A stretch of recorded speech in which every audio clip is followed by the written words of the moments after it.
Mesdames et messieurs, bonjour et bienvenue dans le Focus Éco. L'OPEP+ accélère la hausse de la production de pétrole, les prix chutent. L'OPEP+ applique également d'autres réductions de production totalisant 3,6 millions de barils par jour qui resteront en vigueur jusqu'à la fin de l'année prochaine afin de soutenir le marché. Qu'en est-il au Maroc? Quel impact sur les prix du gasoil à la pompe? Les Marocains vont-ils profiter de la baisse des prix du pétrole? On en parle avec Amine Bennouna. Vous êtes expert en énergie. Bonjour et merci d'être avec nous. Bonjour madame et merci de l'invitation. Alors, énergie au Maroc, quel état des lieux? En chiffres, si on devait en parler, qu'est-ce qu'on pourrait dire des derniers chiffres qui viennent d'être publiés justement concernant le dernier trimestre de 2024?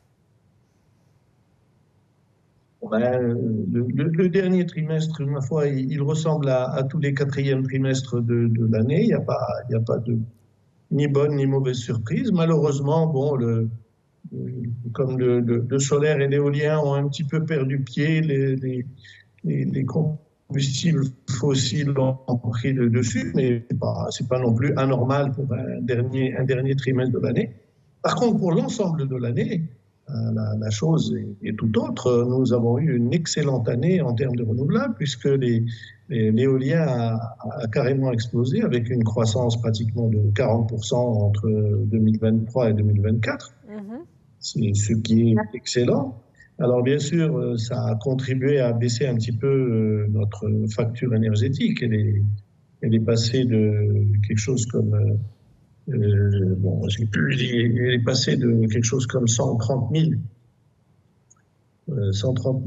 pardon, oh là là, 130, oui c'est ça, je suis perdu dans les 130 milliards de dirhams à environ 105 milliards de dirhams, ce qui est pas mal, mais bon, reste encore dans la zone rouge parce que 2022 et 2023, c'était pas de très bonnes années en termes de facture énergétique.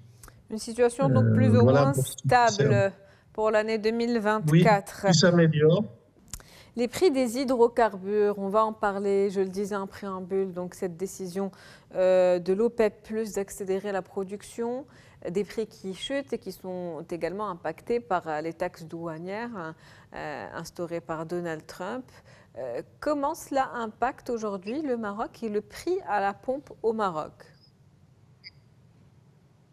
Bon, comme je l'explique souvent, en fait, l'observation des cours simultanés avec l'observation des prix à la pompe permet de constater qu'il y a environ un décalage de 6 mètres de montée à l'international et toute descente à l'international et les mêmes comportements à la pompe au Maroc. C'est-à-dire que quand les cours montent à l'étranger, ça met 6 semaines à se traduire à la pompe, et l'inverse est vrai pour la baisse.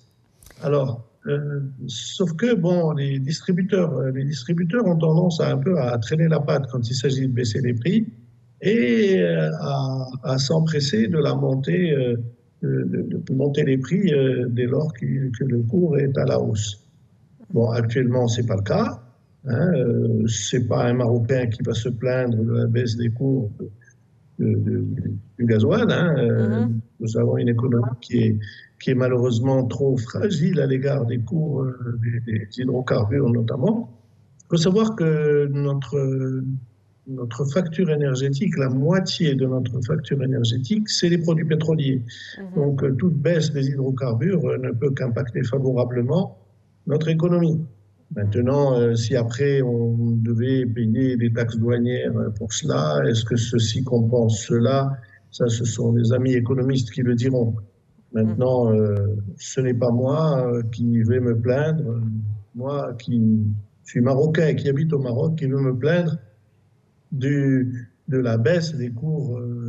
Voilà. Alors, on a déjà eu une baisse qu'on a pu constater et qui a permis au gasoil de passer à 11 dirhams récemment. Et je pense que dans les 7 prochaines semaines, on devrait pouvoir passer à 10 dirhams, si Dieu le veut, et surtout si les distributeurs daignent nous imputer les baisses dont ils vont bénéficier. Une baisse, en tout cas, des baisses observées au niveau international. Comme vous l'avez dit, on devrait voir la même tendance, en tout cas au Maroc, dans les 6 semaines qui viennent, après 6 semaines, donc après les 6 prochaines semaines. En attendant, le syndicat national du pétrole et du gaz dénonce aujourd'hui au Maroc la libéralisation mal gérée des prix. Selon le syndicat, les Marocains payent 2 dirhams plus cher le litre de gasoil. Qu'en pensez-vous ? À mon humble avis, ce chiffre de 2 dirhams est un petit peu exagéré, puisque le Conseil de la concurrence, d'ailleurs, moi de façon complètement indépendante, et le Conseil de la concurrence, c'est-à-dire que nous ne sommes pas du tout partis des mêmes informations. Le Conseil de la concurrence a, dans le cadre de son accord avec les pétroliers, on reprend tous les trimestres des calculs pour calculer les marges pratiquées par les distributeurs, et il a constaté que les marges ont doublé tout simplement entre 2023 et 2024. C'est-à-dire qu'ils sont passés environ de 80 centimes à 1,50 dirham ou 1,60 dirham. Moi, j'ai trouvé à peu de choses près la même chose. C'est pas même si la méthodologie est différente, on est d'accord sur le fond. Alors, cette affaire-là, si on accepte la méthodologie que nous avons suivie, que ce soit celle du Conseil de la concurrence ou moi-même, en fait, la marge totale n'est que on discutera du que, mais entre 0,5 et 1,5 dirham par litre. Alors, ils ne peuvent pas avoir majoré de 2 dirhams par litre, ce n'est pas possible. Donc, on reste dans des prix plus ou moins corrects aujourd'hui qui sont pratiqués. Justement, puisque vous avez parlé de calcul de marge, comment est fixé aujourd'hui le tarif? Question de comprendre comment sont pratiqués aujourd'hui les prix, comment sont-ils calculés exactement? Alors, bien sûr, il faut savoir que les prix sont libres depuis le gouvernement de Ben Keren de 2015. Et donc, chacun calcule ses prix comme il l'entend. Il n'empêche qu'il y a un historique, c'est qu'avant de devenir libre en 2015, les prix ont été régulés. C'est-à-dire qu'il y a eu une formule des prix, qui, au dire des distributeurs, a été reconduite même après la libération des prix. Bien. Ceci étant dit, ce qui est certain, c'est que la dite formule, avant septembre 2002 et après septembre 2002, a changé. Ça, c'est certain. Maintenant, pour ce qui est de comment le Conseil de concurrence a calculé les marges, c'est relativement simple. Il a accès à tous leurs comptes et il calcule leurs coûts et leurs charges et connaît les prix puisqu'ils sont à la pompe, et par soustraction, il déduit les marges. Pour ce qui me concerne, c'est un travail beaucoup plus statistique et beaucoup plus complexe qui serait un peu ennuyeux de détailler ici, mais de toute façon, j'ai écrit un article sur le sujet. Comment, en tout cas, est fixé le taux de rachat des surplus des autoproducteurs? Il n'est toujours pas fixé. Nous attendons toujours. Vous parlez bien des autoproducteurs d'électricité. Absolument, absolument. Alors, l'Autorité nationale de régulation des électricités, ça, c'est une des patates chaudes qui est sur sa table et qui devrait être fixée le plus tôt possible. Ce que je souhaiterais de mon côté, c'est que l'on rachète aux gens au moins au prix que ça leur coûte, c'est-à-dire environ 40 centimes.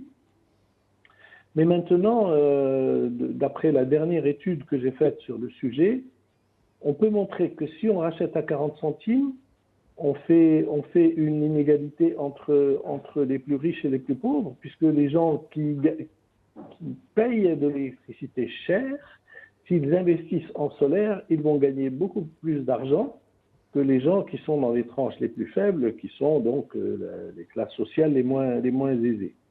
Donc dans ce papier, je proposais d'une part d'augmenter le taux de rachat à plus que 20% qui est prévu par la loi et de fixer un tarif de rachat supérieur à 40 centimes.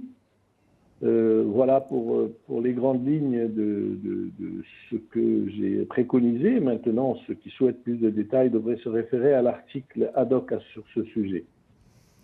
Merci à vous, Amine Bennouna, pour cette analyse et ce décryptage de la situation au Maroc et à l'international. C'était un plaisir de vous avoir avec nous dans ce Focus Éco. Merci. Merci pour l'invitation. Merci à vous de l'avoir accepté. C'est la fin du Focus Éco pour aujourd'hui. On se retrouve demain avec un nouvel invité, nouveau sujet. Très bonne journée.